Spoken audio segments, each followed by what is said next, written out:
Salut à toi, bienvenue sur ma chaîne, j'espère que tu vas bien. Alors si tu me découvres pour la première fois, moi c'est Charles. Ça fait maintenant 11 ans que j'habite en Thaïlande, plus précisément à Bangkok. Et j'ai décidé aujourd'hui de faire une vidéo pour parler des 10 choses qui sont incontournables à faire ici à Bangkok. Alors pourquoi cette vidéo? Eh ben c'est très simple, j'ai des amis qui viennent régulièrement en Thaïlande, ou si c'est pas des amis, c'est de la famille. Et quand ils viennent ici, bien sûr, qu'est-ce qu'il faut faire? C'est leur montrer ce qu'il y a à voir ici à Bangkok. Donc c'est parti. Je tenais aussi à ce que vous sachiez avant de commencer le top 10, que justement ce n'est pas un top 10, le 10 c'est le moins bien et le numéro 1 c'est le mieux. En fait, je vais juste vous dire les 10 choses pour moi qui sont incontournables à faire à Bangkok. Mais il n'y a pas un ordre bien précis, ça va être juste aléatoire, ok? Donc le numéro 1, la première chose qui me vient à l'esprit, je dirais d'aller voir un combat de boxe thaï. Alors pourquoi aller voir un combat de boxe thaï? Moi personnellement, je suis un fan d'arts martiaux. J'ai grandi dans les années 90 avec Jean-Claude Van Damme, Schwarzenegger, comment il s'appelle, Sylvester Stallone et tout. Et je suis un gros fan de Jean-Claude Van Damme, de Kickboxer et tous les films de combat. Donc voyant petit Van Damme se battre avec Tempo, je me suis toujours dit que voilà, si je vais en Thaïlande, il faudrait que j'aille faire du tuk-tuk, que j'aille trouver Miley et puis lui demander est-ce que Miley tu baises. Et donc voilà, j'ai toujours voulu voir la boxe thaï en Thaïlande parce que bien sûr c'est le sport national ici. Donc pour moi c'est quelque chose à faire. Faut aller voir un combat de boxe thaï en Thaïlande. Et puis en plus aller au Lumpini ici c'est quand même quelque chose de très particulier parce que il y a une atmosphère. En fait, il faut vraiment le vivre pour le voir. Quand vous rentrez dans le Lumpini Stadium, déjà vous avez les Thaïlandais dans les gradins qui font des paris. Il y a cette odeur, il y a cette atmosphère. C'est vraiment particulier et c'est quelque chose à voir. Les Thaïlandais, ce sont les meilleurs du monde. Bon, les Français, on est très bons aussi en boxe thaï. Mais voilà, aller voir la boxe thaï en Thaïlande, c'est comme aller voir un match de foot au Brésil. Pour moi, c'est un must. Il faut absolument aller voir ça, quoi. Et d'ailleurs, si vous pouvez aussi arriver au Lumpini Stadium en tuk-tuk, ça serait la cerise sur le gâteau. Vous avez vraiment l'expérience complète à Bangkok, tuk-tuk, boxe thaï. Je pense que ça peut être cool et c'est un truc à faire. Ok, deuxième chose incontournable à faire à Bangkok. Alors la plupart des gens ils vont vous dire ouais il faut aller au Lumpini Park.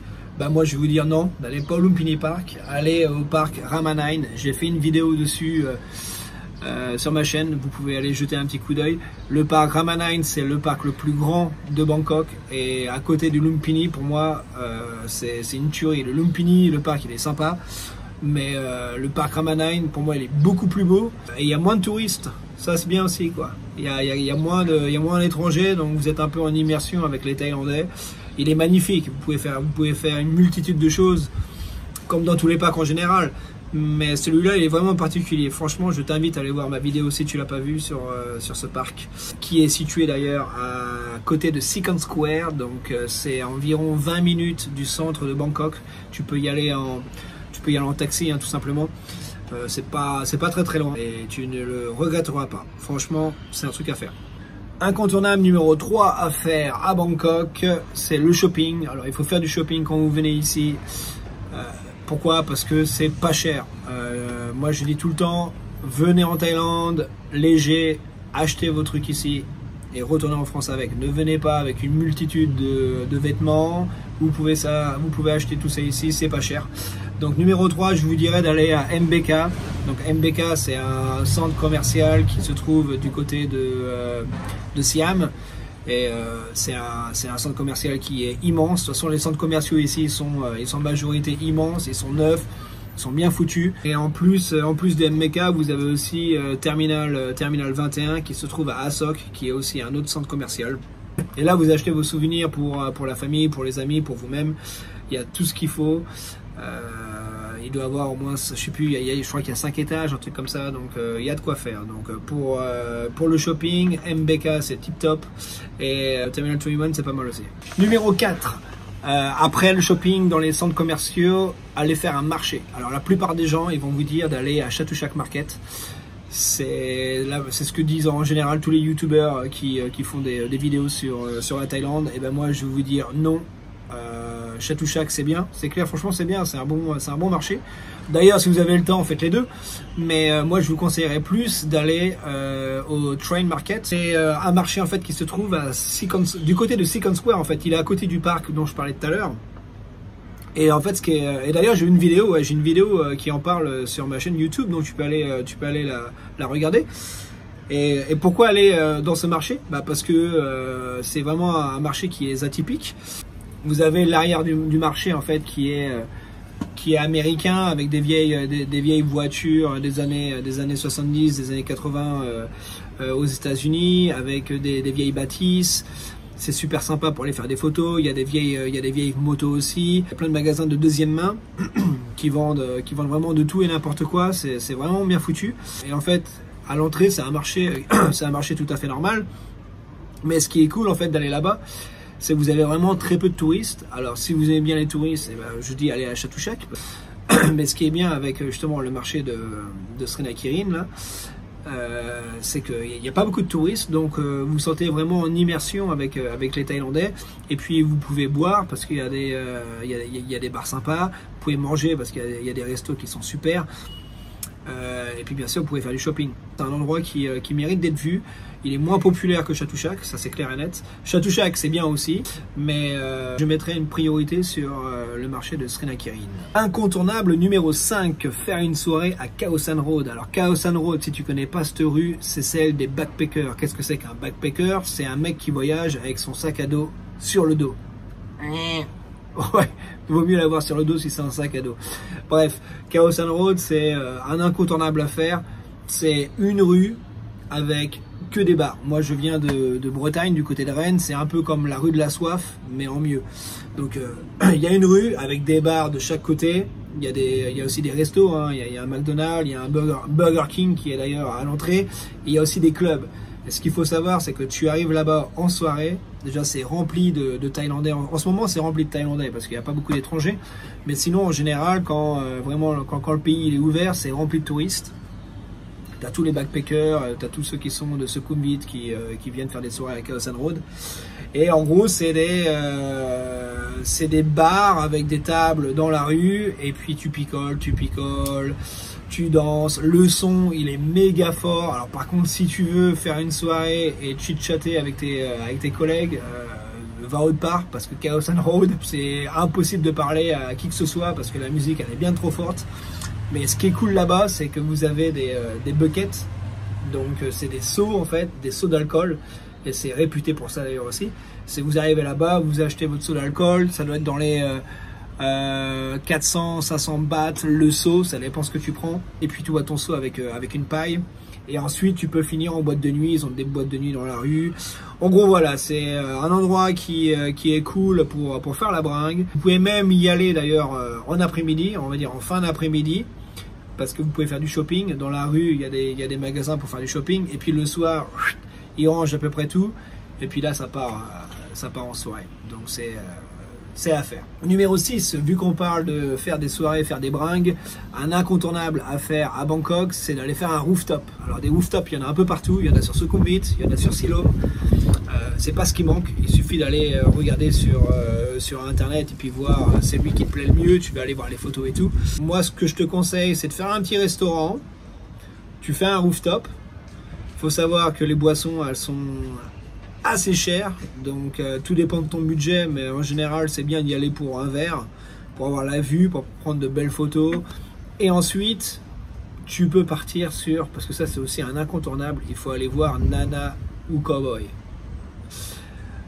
Nana and Cowboy, ce sont deux rues. Alors Nana c'est à Soi 4 à Sukhumvit, et Cowboy c'est à l'intersection à Asok. De toute façon, tu demandes à un taxi, ils connaissent tous. Et ce sont les deux rues en fait chaudes, on va dire, de Bangkok, où tu as des go-go bars. Donc c'est un truc à faire. Tu peux prendre un verre en terrasse, ou alors tu peux rentrer à l'intérieur des go-go. Et puis bah là, voilà, c'est un go-go bar, donc les meufs elles dansent. Elles sont à poil, à moitié à poil, ça dépend où est-ce que tu vas. Et puis voilà, tu passes une petite soirée et après ça, tu peux aller en boîte de nuit. Numéro 7 des incontournables à faire à Bangkok, ce sont les temples. Et bien sûr, ça va de soi, il faut aller faire les temples quand même. Quand vous venez ici à Bangkok, il faut voir un peu ce que c'est que justement des temples asiatiques. Après, vous n'êtes pas obligé de tous les faire, hein, comme dirait ma mère. Moi, j'en ai vu un, je les ai tous vus. Bon voilà, après chacun son délire. Moi personnellement, je suis pas non plus un gros fan des temples. J'en fais un ou deux et voilà, je suis satisfait. Mais voilà, c'est à vous de voir. Donc moi, je vais vous en donner 3, du moins 2 temples et puis autre chose à faire. Donc vous avez le Wat Arun qui est à côté de la rivière Chao Phraya, qui est super beau à aller voir. Et puis ensuite, vous avez le Wat Po avec le Bouddha qui est allongé. Alors celui-là, je le trouve magnifique parce que c'est pas un truc qu'on voit partout. Donc vous avez un Bouddha qui est immense, qui est allongé. Vous pouvez faire des belles photos.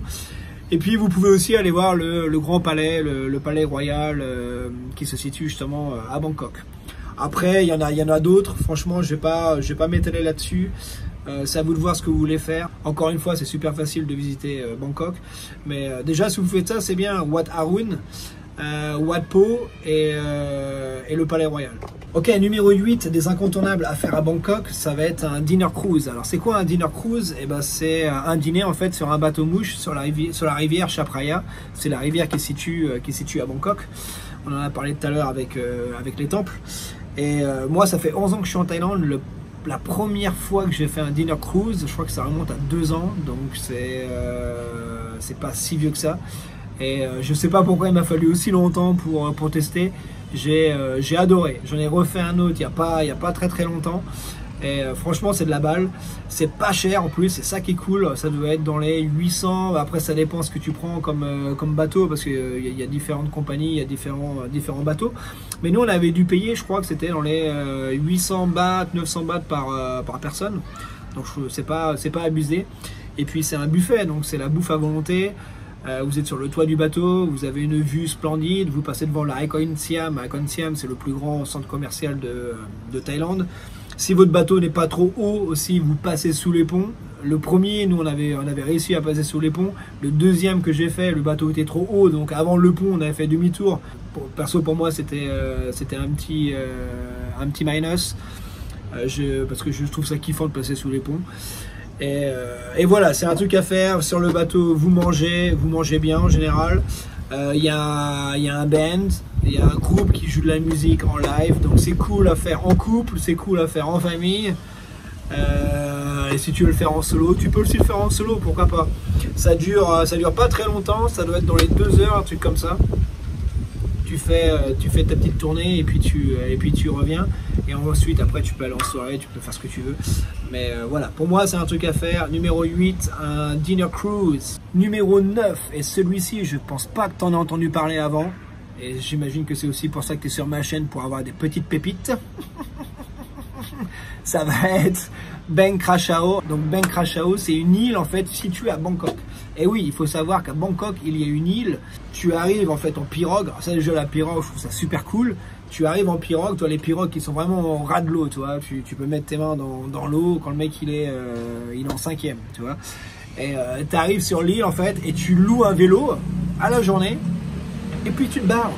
Voilà, tu loues ton vélo et tu pars à l'intérieur de l'île. C'est vert, tu respires bien et ça te fait une bulle d'oxygène en fait par rapport à Bangkok Bangkok c'est une ville qui est extraordinaire. Mais on va pas se cacher, Bangkok c'est la pollution, c'est le trafic, et là vraiment tu t'évades quoi. Donc tu arrives là-bas, tu loues ton petit vélo, c'est pas cher, hein, j'ai plus les tarots mais c'est vraiment pas cher. Et puis on te donne une map, on te donne une carte, et puis bah là tu te balades. Donc dans l'île tu as un parc qui est sympa à faire, ce qui est cool c'est que tu peux y aller en vélo. Contrairement aux autres parcs que tu trouves à Bangkok où les vélos sont en général interdits. Et ensuite, tu peux continuer ton chemin. Tu as une sorte de musée à aller voir. Tu as un marché. Moi, je vous conseille d'aller au marché. Nous, ce qu'on fait en général quand on va là-bas, c'est ça. On prend les vélos et on va directement au marché qui est à l'autre bout de l'île. Et puis, bah voilà, dans le marché, tu visites, tu regardes, tu peux manger, tu peux boire. Et ensuite, tu reviens, et puis sur le retour, tu peux t'arrêter justement au parc, faire un petit tour, c'est sympa, tu peux donner à manger aux poissons en achetant des brioches, et puis tu rentres chez toi, t'es content, tu vois. Et donc ça, alors comment y accéder? Et ben en fait, il faut aller à Klong Toi, donc Klong Toi, c'est le port de Klong Toi. Comment y accéder? Franchement, faut prendre un taxi, tout simplement. Vous prenez un taxi, et vous lui dites que vous voulez aller à Bang Kra Chao, et il va vous emmener au port, et puis bah, de là vous prenez la petite pirogue qui vous emmène sur l'île, vous louez un vélo et puis vous baladez, et c'est super cool parce que ça change de Bangkok comme je disais tout à l'heure. Donc numéro 9, Bang Kra Chao. Et finalement le numéro 10, alors là je vais faire un package, je vais mettre plusieurs choses en même temps parce que je voulais pas faire un top 52 sur Bangkok, il y a tellement de choses à faire ici. Il y a les massages. S'il y a bien un truc à faire aussi en Thaïlande, c'est un massage. Vous pouvez juste en faire un. Les massages, c'est pas pour tout le monde. Franchement, c'est painful, ça fait mal. Moi, je suis pas un gros fan, j'en fais un de temps en temps. Il y en a qui sont dingues. Mon père, il est dingue des massages. J'ai des amis qui sont dingues des massages. Mais voilà, en tout cas, il faut essayer. Faire un massage. Quoi d'autre? Faire un ping-pong show. Alors, je sais pas si tu sais c'est quoi un ping-pong show. C'est un truc c'est un truc un peu caché en Thaïlande. C'est en gros, si tu trouves un taxi ou un tuk-tuk, ils vont sûrement te demander est-ce que tu veux faire un ping-pong show. C'est des meufs qui font des trucs chelous avec leur sexe. Donc voilà, ça c'est dit. Ping-pong show, c'est un truc à voir. Après, c'est pas indispensable. Moi j'avais moyennement aimé, c'est vraiment particulier, mais voilà, c'est un truc à faire. Tu vois, t'as ta bucket list et là tu te dis voilà, ping pong show, ça c'est fait dans ma vie. Aller voir des combats de coq, ça peut être un truc à faire. Après voilà, il faut aimer le délire.